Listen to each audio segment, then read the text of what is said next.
Hi, and thank you for joining me here at my business of Vale Greenhouse, right in the heart of Black Diamond in the south of Calgary.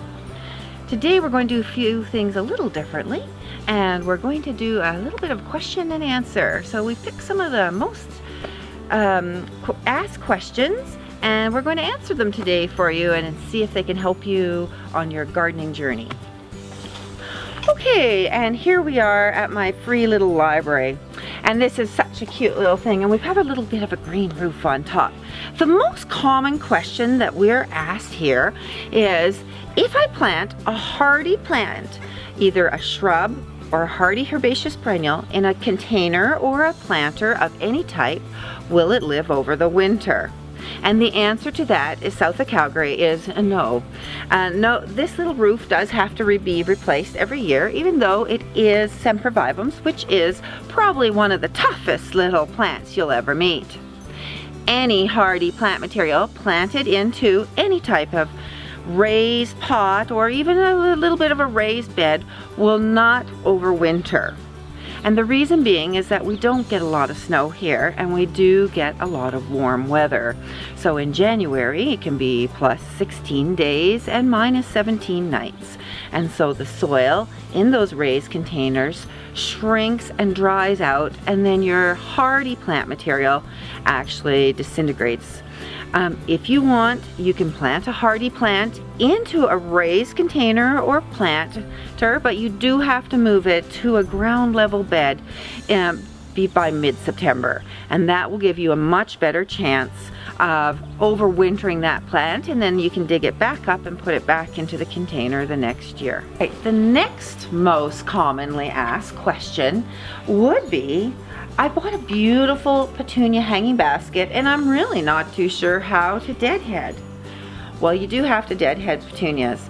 These particular petunias won't create seed, but they do look messy, and they need cleaning on a regular basis. To keep encouraging blooms, you need to get rid of the spent flowers.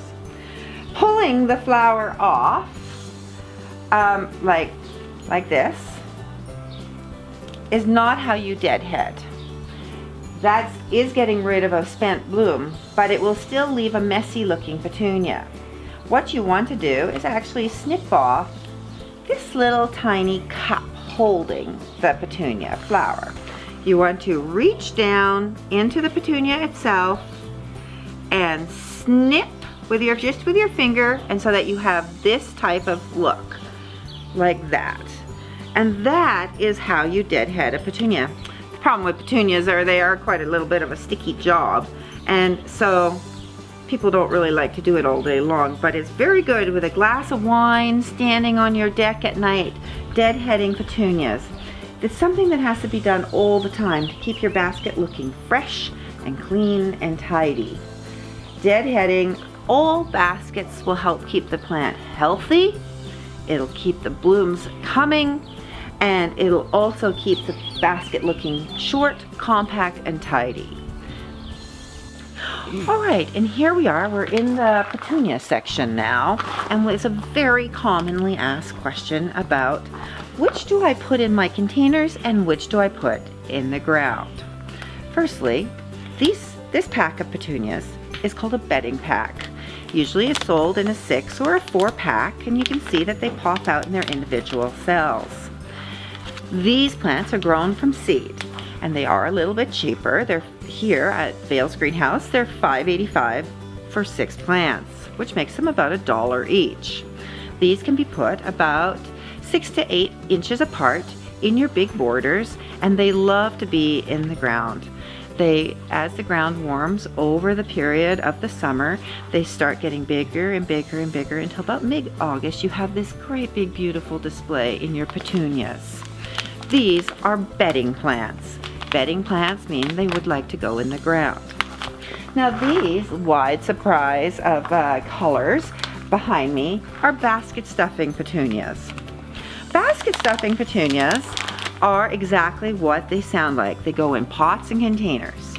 For a 14-inch container, you need approximately 3 of these 4-inch size containers, and they do not like to go in the ground. Their root system does not like to be in cold places. They like to be in the warmth.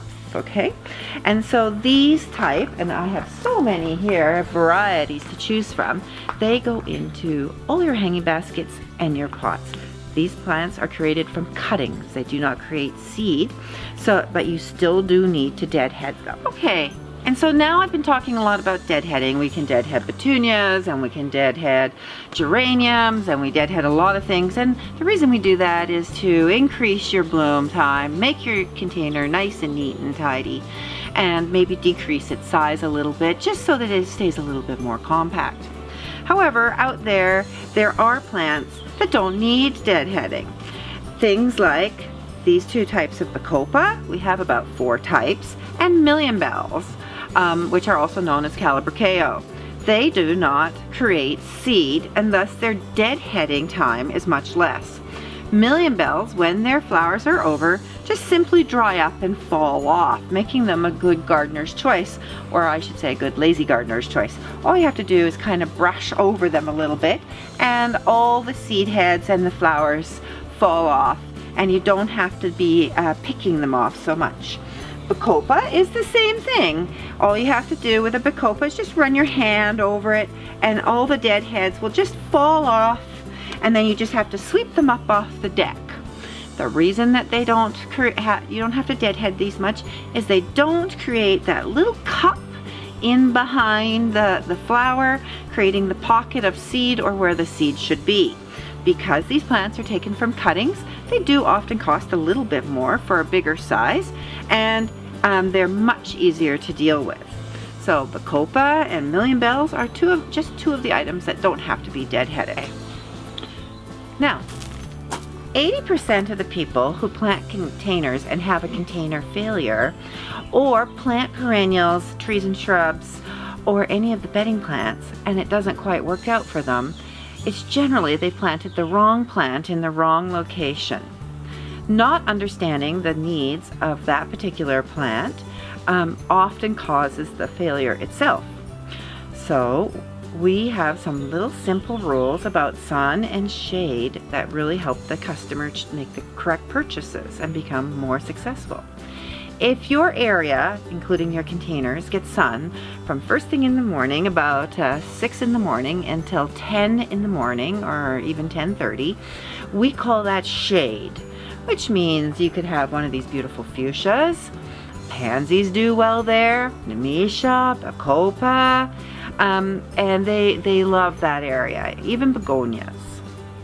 If your area gets sun from approximately 11 in the morning until 5 in the afternoon, or any 3 hours in that time zone, that is a very hot location. And so you'd be better off planting things like marigolds or full sun plant material, Dusty Miller, snapdragons, things that would be much better suited to a slightly dry, hot, sunny area.